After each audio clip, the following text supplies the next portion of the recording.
Hello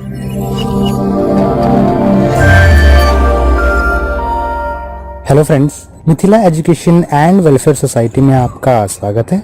adobe Photoshop के interface को समझने के बाद और एक से ज़्यादा डॉक्यूमेंट्स या इमेजेस को एडिट करने के बाद अब हम चलते हैं इसकी zoom and panning related facility की तरफ। एडोब फोटोशॉप में जूम करने के या पैन करने के काफ़ी सारे डिफरेंट तरीके हो सकते हैं, जिसे हम बारी बारी से देखेंगे, उसके बारे में समझेंगे। तो सबसे पहले हम यहाँ पर व्यू टैब में चलते हैं। टॉप में जो मेन्यूज़ हैं, इन मेन्यूज़ में आप यहाँ पर व्यू टैब में देख सकते हैं। यहाँ पर जूम इन हम किसी भी इमेज को डायरेक्टली कर सकते हैं, उसका शॉर्टकट भी उसके सामने विजिबल है। कंट्रोल और प्लस प्लस नाम के बटन को अगर आप कॉम्बिनेशन में क्लिक करेंगे, कंट्रोल और प्लस को, तो आप उसे जूम कर पाएंगे उस इमेज को। अदरवाइज आप इसे क्लिक करके भी जूम इन कर सकते हैं।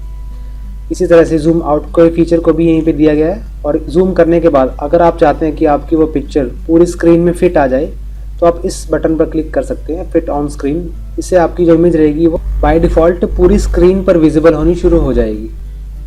इसके बाद हम देखते हैं कि व्यू टैब में यहाँ पर नीचे हमारे पास 100%, यानी कि अगर मैं इसे क्लिक करता हूँ तो 100% तक आप जूम कर सकते हैं किसी भी इमेज को। अगर आप उसे भी और भी ज़्यादा जूम करना चाहते हैं तो आप 200% पर सिलेक्ट करें।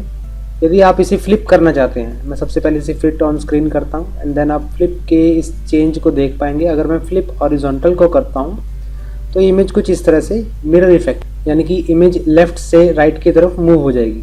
उसके बाद इसे बाय डिफ़ॉल्ट वैसा ही करने के लिए आपको फ्लिप हॉरिजॉन्टल, इस आप यहाँ पर देख रहे हैं, आपने जब इसे क्लिक किया था तो यहाँ पर हमारे पास चेक मार्क विजिबल होना शुरू हो गया था।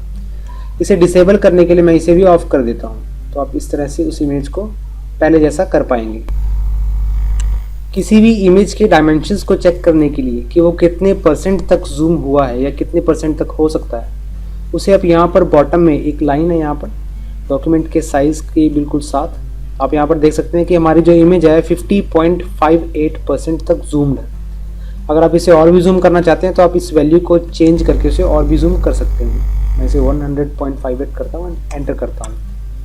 उसके बाद आप देखते हैं कि आप उस प्रॉपर्टी को, यानी अपनी जूम इन या जूम आउट की प्रॉपर्टी को यहाँ से भी मैनेज कर। इसके बाद आपको क्या करना होगा, अगर आप जूम की को सिलेक्ट करना चाहते हैं, यानी कि अगर आप इन टूल्स के थ्रू जूमिंग की फैसिलिटी को यूज़ करना चाहते हैं, तो आपको सिंपली इस बटन पर क्लिक करना होगा। अदरवाइज आप कीबोर्ड पे शॉर्टकट की Z को प्रेस करें तो आप जूम की को सिलेक्ट कर पाएंगे। अगर मैं इसे प्लस पर लेफ्ट क्लिक करता हूँ, यहाँ पर हमारे पास प्लस का साइन आना शुरू हो गया, यानी कि अभी ये जूम इन ऑन हो चुकी है। यानी कि अगर आप किसी भी इमेज को जूम करना चाहते हैं तो आप अब जूम कर सकते हैं। ऐसे लेफ्ट क्लिक करता हूँ तो उतनी ही जूम हो जाती है। लेकिन अगर आप इसका रिवर्स, यानी कि अगर आप इसे जूम आउट करना चाहते हैं, तो उसके लिए आपको यहाँ पर टूल्स में ये प्लस के साथ एक माइनस का मैग्नीफाइंग ग्लास जो कि आप देख रहे हैं, इसे क्लिक करना होगा एंड देन लेफ्ट क्लिक करेंगे तो आपका जूम आउट होता जाएगा, यानी कि इमेज आपकी उतनी ही बड़ी होती चली जाएगी। अगर आप चाहते हैं कि आपकी ये जो इमेज है ये पूरी स्क्रीन में फिट आए, तो आप इस ऑप्शन पर क्लिक कर सकते हैं, फिट स्क्रीन, इस तरह से। इसके बाद चलते हैं हम अपने माउस से स्क्रॉलिंग की तरफ। जूम इन करने का एक तरीका और भी है जिसे हम माउस के थ्रू मैनेज करते हैं। वैसे सिंपली इस और अपने माउस से जूम करने के लिए मैं स्क्रॉल बार का यूज़ करता हूँ। ये देखिए, जब मैं स्क्रॉल बार अप की ओर करता हूँ तो ये जूम कुछ इस तरह से होता है। अगर मैं स्क्रॉल पीछे की तरफ करता हूँ तो हमारा जूम आउट होता चला जाता है। इसके बाद अगला जो तरीका है वो हमारे पास, यहाँ पर मैं जूम टूल को सेलेक्ट करता हूँ और यहाँ प्लस साइन को जूम इन करने का ये एक डिफरेंट तरीका है। इसके लिए आपको क्या करना होगा, लेफ्ट क्लिक को दबा के रखना होगा एंड मैं इसे लेफ्ट क्लिक को दबा के रखता हूँ एंड उस इमेज को आप देख सकते हैं कि इमेज हमारे पास किस तरह से जूम हो रही है। इस जूम को एनिमेटेड जूम का भी नाम दिया गया है। जिस तरह आपने जूम इन किया है माउस पर लेफ्ट बटन क्लिक करके, उसी तरह आप जूम आउट भी कर सकते हैं। लेकिन उससे पहले आपको जूम आउट के इस मैग्नीफाइंग ग्लास आप देख सकते हैं माइनस के साइन को सिलेक्ट करना होगा एंड देन लेफ्ट क्लिक करके रखना होगा, तो आप इस तरह से अपनी इमेज को जूम आउट भी कर पाएंगे।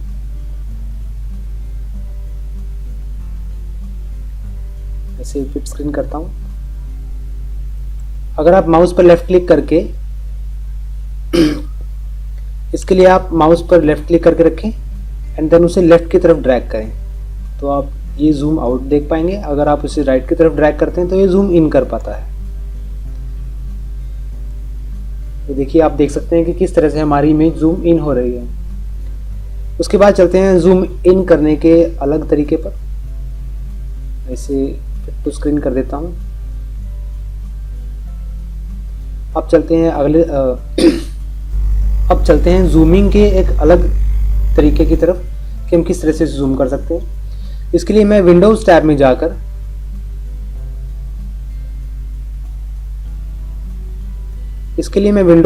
जाकर यहाँ पर नेविगेटर को ऑन करूँगा। नेविगेटर को ऑन करते ही आप देख सकते हैं यहाँ पर आपके पास एक छोटी सी थंबनेल साइज में एक फ़ोटो दिखनी शुरू हो गई है।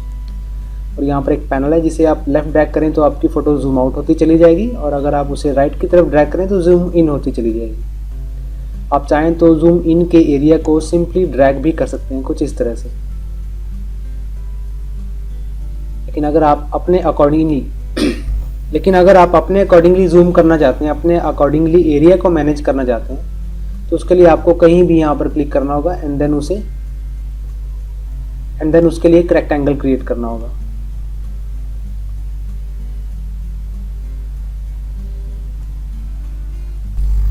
लेकिन अगर आप अपने अकॉर्डिंगली जूम एरिया को मैनेज करना चाहते हैं, अपने हिसाब से एक रेक्टेंगल बनाना चाहते हैं कि आपको इस एरिया में जूम चाहिए होगा, तो उसके लिए आपको क्या करना होगा, कीबोर्ड पर कंट्रोल के बटन को प्रेस करें और यहाँ पर आपके पास मैग्नीफाइंग ग्लास का एक साइन आना शुरू हो जाएगा।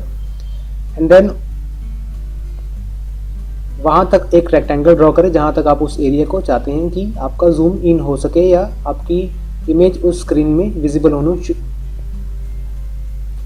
आपकी इमेज उस स्क्रीन में कितने एरिया तक विजिबल हो, आप उसे यहाँ से सेलेक्ट कर सकते हैं कुछ इस तरह से। और सिंपली आप ड्रैग करके भी इसे अपनी जूम एरिया को चेंज कर सकते हैं।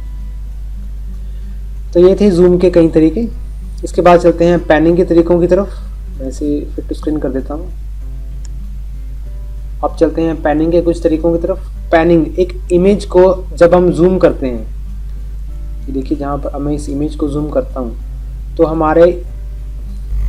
यहाँ पर पैनिंग का मीन उस चीज़ से है कि आप इमेज को इंडिपेंडेंटली मूव कर सकते हो कुछ इस तरह से। यहाँ पर एक हैंड का सिंबल आना शुरू हो गया है, तो आप उस इमेज को कुछ इस तरह से मूव कर सकते हैं। चाहे तो लेफ्ट मूव कीजिए, चाहे राइट मूव कीजिए,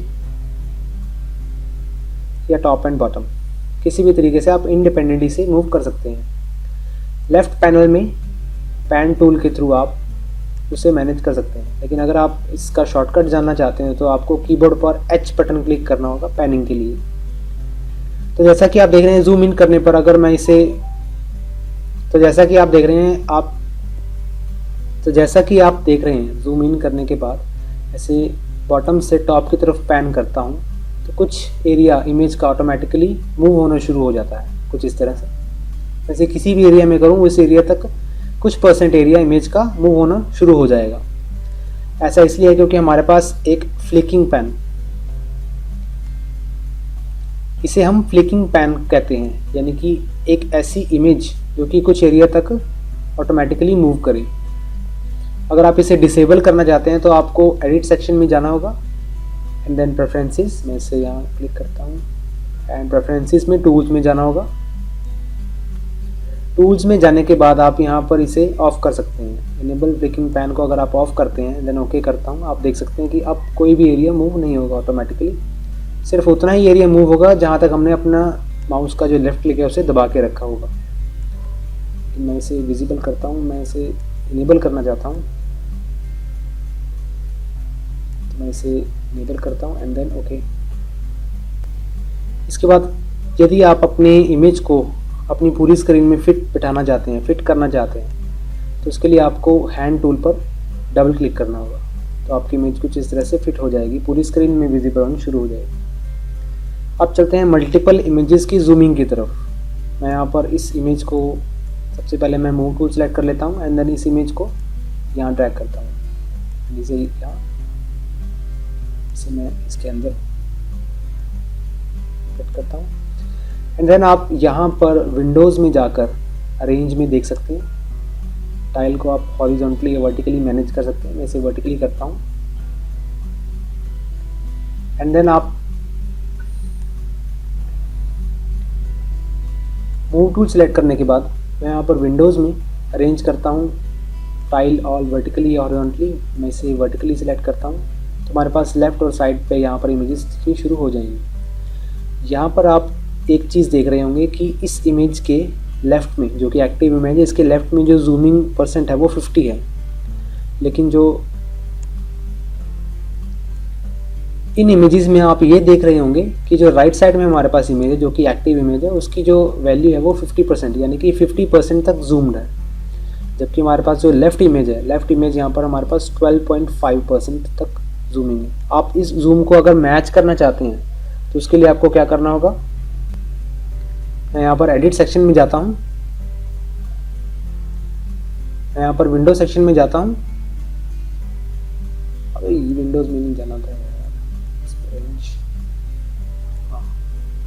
तो इसके लिए हमें क्या करना होगा, विंडोज सेक्शन में जाना होगा, विंडोज टैब में, and then arrange, and then आप यहाँ पर देख सकते हैं मैच जूम।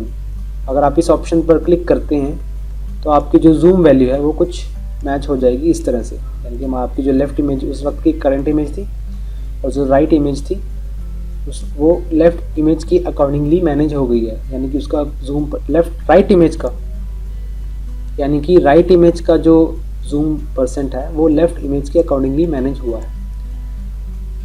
अगर मैं राइट के थ्रू लेफ़्ट को मैनेज करना चाहता हूँ तो मैं सबसे पहले इसे जूम करता हूँ, एंड देन अभी जो हमारी करंट इमेज है वो ये वाली है, राइट साइड वाली। अब हम सेलेक्ट करते हैं Windows, arrange and zoom match. तो आपकी ये जो इमेज है वो इस इमेज के अकॉर्डिंगली जूम मैच हो गई है। जूमिंग करते समय आपको ये बात ध्यान में रखनी होगी कि आप जूमिंग करते समय